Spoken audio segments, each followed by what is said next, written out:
नमस्कार दोस्तों। जैसा कि आप जानते हैं कि ये एक वर्लपूल डबल डोर का पीसीबी है।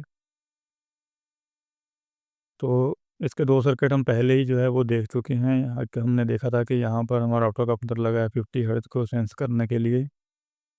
और इसके बाद हमने देखा था कि एक जो है हमारा यहाँ पर जो फ़ैन को ड्राइव देने के लिए एक ट्रांजिस्टर लगा हुआ है। तो ये 2 सर्किट जो है वो हम कवर कर चुके हैं। तो और मेरे पास ये रिपेयर होने के लिए आया था, तो मैंने जो है इसके कुछ सर्किट और भी जो है वो ट्रेस करके रखे हुए हैं। क्योंकि ये पीसीबी तो है, मुझे कस्टमर को वापस करना है। तो इसका एसएमपीएस हो गया, तो आज हम समझेंगे कि इसके जो सेंसर है वो कैसे काम करते हैं। यहाँ पर आप एक कनेक्टर देख पा रहे होंगे, तो ये हमारा P6 कनेक्टर है। यहाँ पर लोकेशन नंबर जो है वो लिखा रहता है। तो इसी के अंदर 6 पिन है, तो 6 पिन के अंदर यानी कि हमारे 3 सेंसर जो है इसके अंदर लगते हैं।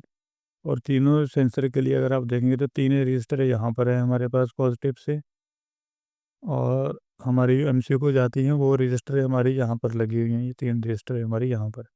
इसके बाद ये डायरेक्टली चले जाती है हमारे इस वाले एमसीयू के अंदर। इस पीसीबी के अंदर 2 एमसीयू है, जैसे कि एक हमारे इन्वर्टर पीसीबी के अंदर एक इंडोर और एक आउटडोर होता है। तो ये वाला एमसीयू जो है वो 3.3 वोल्ट के ऊपर काम करता है, जिसके लिए रेगुलेटर यहाँ पर लगा हुआ है। और ये वाला आईपीएम को ड्राइव देता है हमारा एमसीयू। और ये वाला एमसीयू जो है ये हमारे सेंसर की रीडिंग जो है चेक करता है। तो आज हम समझेंगे कि हमारे जो सेंसर है वो कैसे काम करते हैं। सबसे पहले आपको ये समझना होगा कि हमारे जो सेंसर है वो हमारा ग्राउंड से लगा है या हमारा पॉजिटिव से लगा है। तो उसके लिए आप क्या चेक करेंगे, तो हमें सामने यहाँ पर 3 रजिस्टर जो हैं वो दिखाई दे रही हैं। तो हम मल्टीमीटर से चेक करेंगे कि ये हमारी जो रजिस्टर हैं ये हमारी पॉजिटिव से हैं या ग्राउंड से हैं। यहाँ पर है हमारे पास कैपेसिटर 5 वोल्ट का।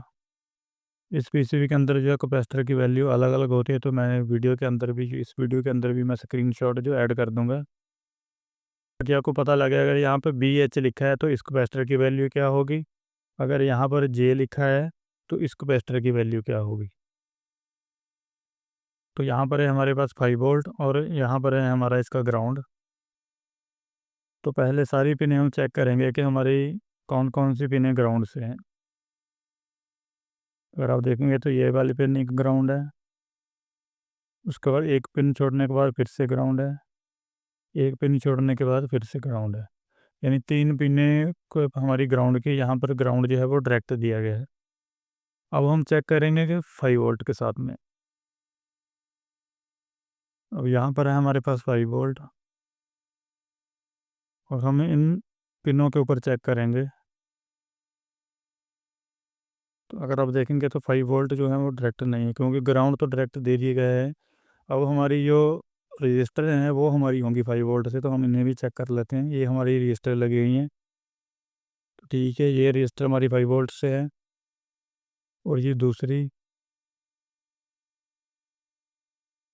यानी कि 3 रजिस्टर हमारी 5 वोल्ट से लगी हैं। और हम देख लेते हैं ये रजिस्टर हमारी यहीं पर आ रही हैं या कहीं और पे और जा रही हैं।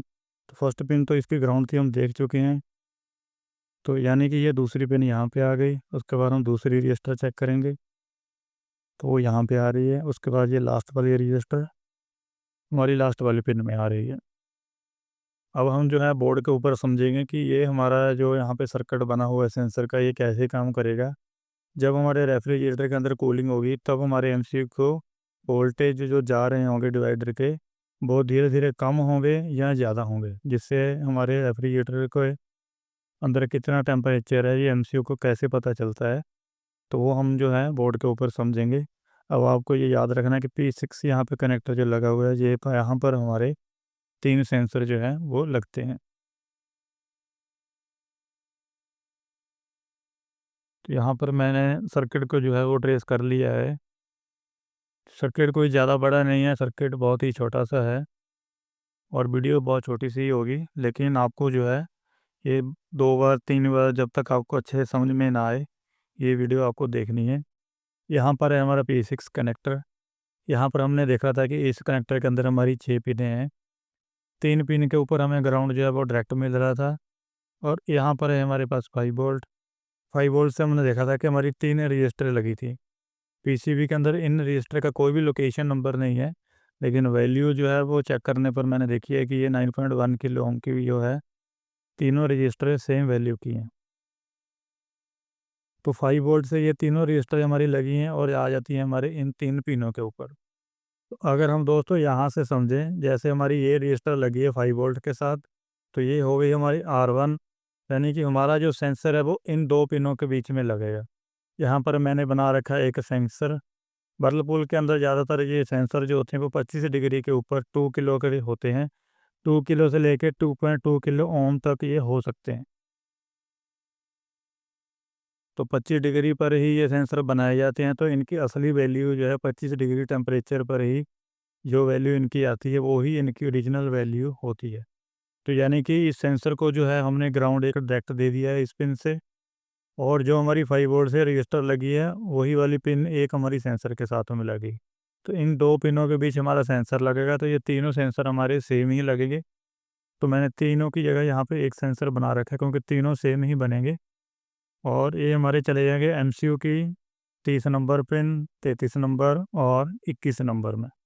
तो हम देख लेते हैं कि ये सर्किट हमारा काम कैसे करेगा।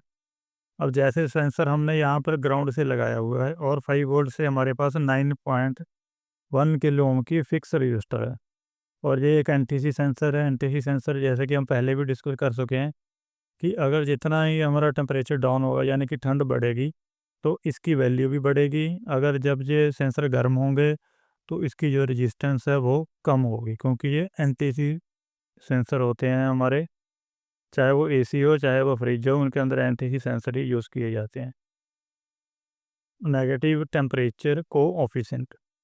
तो यहाँ पर हमारा सर्किट कैसे काम करेगा, एमसीयू को कैसे पता चलेगा कि हमारे जो फ्रिज के अंदर टेम्परेचर है वो कितना है।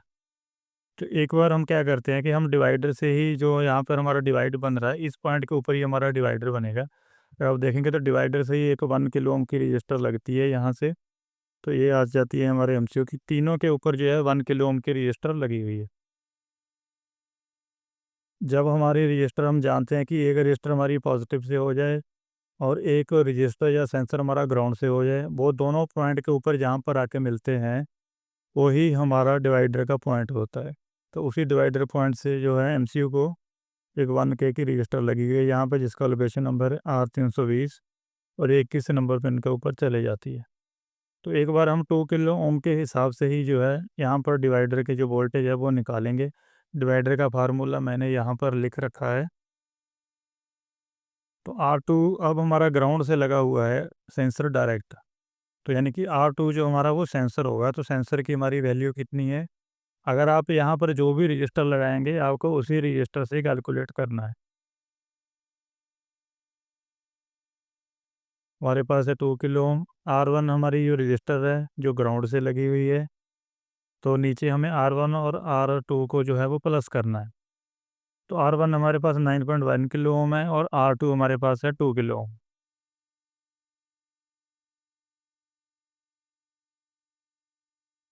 तब हमारे पास ये टोटल हो जाता है 11.2 किलो ओम, और हमें इसे मल्टीप्लाई कर देना है हमारे वी इन के साथ। वी इन यानी कि जितने वोल्टेज हमने दिए हैं, तब यहाँ पर होंगे हमारे 5 वोल्ट। तो जब आप 2 को जो है इस 11 के ऊपर डिवाइड करेंगे तब आपको जो है वो कुछ इस तरह की वैल्यू मिलेगी। 180, जो भी हमारे पास वैल्यू निकल के आएगी तो उसे हमें मल्टीप्लाई कर देना है 5 वोल्ट के साथ में। तो जब आप इसे मल्टीप्लाई करेंगे तो हमारे पास आ जाएगा 0.900 वोल्ट। यानी कि अगर आप इसे डायरेक्ट लिखना चाहें तो हम इसे 900 मिली वोल्ट लिख सकते हैं। अगर इसे वोल्ट में लिखना है तो 0.9 वोल्ट हम बोलेंगे, क्योंकि ये 1 वोल्ट से कम है, तो हम इसे डायरेक्ट जो है वो 900 मिली वोल्ट लिखेंगे। तो 2 किलो ओम की अगर आप रजिस्टर भी यहाँ पे लगाएंगे तो अब हमारे पास यहाँ पर 2,900 जो है मिली वोल्ट बनेंगे। अब हम मान के चलते हैं कि हमारे पास 25 डिग्री टेम्परेचर के ऊपर 900 मिली वोल्ट है। अब ये हमारा एनटीसी सेंसर है, ये हमारी रजिस्टर जो है हमने लगा रखी है 5 वोल्ट से, ये एक फिक्स रजिस्टर है। तो इसकी वैल्यू तो हमेशा फिक्स ही रहने वाली है। लेकिन ये ग्राउंड से जो रजिस्टर हमारा जो सेंसर लगा है यहाँ पे, ये भी एक तरह का रजिस्टर ही होता है, लेकिन ये टेम्परेचर के हिसाब से वेरी करता है और ये हमारा फिक्स होता है, जो हमारी रजिस्टर होती है। अब आगे होगा क्या, जैसे जैसे हमारे फ्रिज के अंदर कूलिंग बढ़ने लगेगी, तो ये तो हमारी एक फिक्स रजिस्टर है 9.1 किलो ओम की, लेकिन हमारा जो सेंसर है वो टेम्परेचर के हिसाब से वेरी करता है। तो अब होगा क्या, पहले इसकी रजिस्टेंस कम थी, यानी कि 2 किलो ओम की थी। अब फ्रिज के अंदर जो कूलिंग बढ़ने लगी है, तो नॉर्मल सी बात है कि इसकी जो रीडिंग है, इसकी जो वैल्यू है वो भी बढ़ने लगेगी। अब होगा क्या, पहले रजिस्टेंस कम थी तो हमारे पास 900 मिली वोल्ट यानी कि बन रहे थे। मान के चलते हैं कि एक 1 वोल्ट का हम एग्जांपल ले लेते हैं कि हमारे पास थे 1 वोल्ट। अब फ्रिज के अंदर कूलिंग होना स्टार्ट हो चुकी है, तो इसकी रेजिस्टेंस जो है बढ़नी स्टार्ट हो जाएगी। रेजिस्टेंस बढ़ने का मतलब है कि इसकी जो दूरी है वो ग्राउंड से बढ़ने लगेगी, यानी कि बहुत ही कम वोल्टेज है वो ड्रॉप होने लगेंगे ग्राउंड के साथ में, और इस डिवाइडर वाला हमारा जो पॉइंट है, यहाँ पर हमारे धीरे धीरे वोल्टेज बढ़ने लगेंगे, 1.1 वोल्ट, 1.2 वोल्ट, 1.3 वोल्ट। तो ऐसे ही करके धीरे धीरे वोल्टेज बढ़ेंगे। एमसीयू के अंदर हमारा पहले से ही प्रोग्राम सेट रहता है कि अगर इतने वोल्ट एमसीयू की पिन के ऊपर जाएंगे, तब वो समझ लेगा कि हमारे रेफ्रिजरेटर के अंदर टेम्परेचर जो है वो पूरा हो चुका है, उसके बाद ये कंप्रेसर को ऑफ कर देता है। तो इसी तरह से जो है धीरे धीरे इसकी रेजिस्टेंस बढ़ेगी, तो इस पॉइंट के ऊपर वोल्टेज बढ़ेंगे। अगर यही हमारा उल्टा लगा होता सेंसर, यानी कि पॉइंट के ऊपर अगर हमारा सेंसर होता और हमारी रजिस्टर होती ग्राउंड से, तब ये उल्टा होता।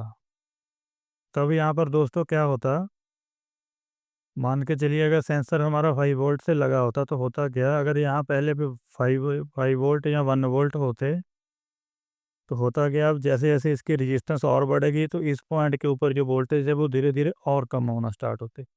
तो उस हिसाब से पहले यहाँ पर डिवाइडर बनाया जाता है, जैसे यहाँ पर 3 वोल्ट या 2.5 वोल्ट है वो दिए जाते। फिर जैसे जैसे हमारे रेफ्रिजरेटर में कूलिंग होती, तो धीरे धीरे ये वोल्टेज जो है वो कम होते। तो वोल्टेज कम होने से भी एमसीयू को पता लग सकता है। ये सारी चीज़ें जो है प्रोग्रामिंग के ऊपर डिपेंड करती हैं। तो इसके अंदर ऐसा प्रोग्राम है कि हमारा जो सेंसर है वो ग्राउंड से लगा है, तो इस पॉइंट के ऊपर हमारे तीनों के जो वोल्टेज है वो धीरे धीरे बढ़ने लगेंगे, जिससे हमारे एमसीयू को पता चलेगा कि हमारी कूलिंग कितनी हो चुकी है। तो इस पीसीबी का दोस्तों हम आगे 1 से 2 सर्किट जो है वो और देखेंगे। 2 सर्किट मैं ऑलरेडी जो है आपको एक्सप्लेन कर चुका हूँ। तो इसी डिस्क्रिप्शन के अंदर ही आपको जो है उसके लिंक है, उस वीडियो का लिंक भी मिल जाएगा, और आगे हम समझेंगे इसका एसएमपीएस।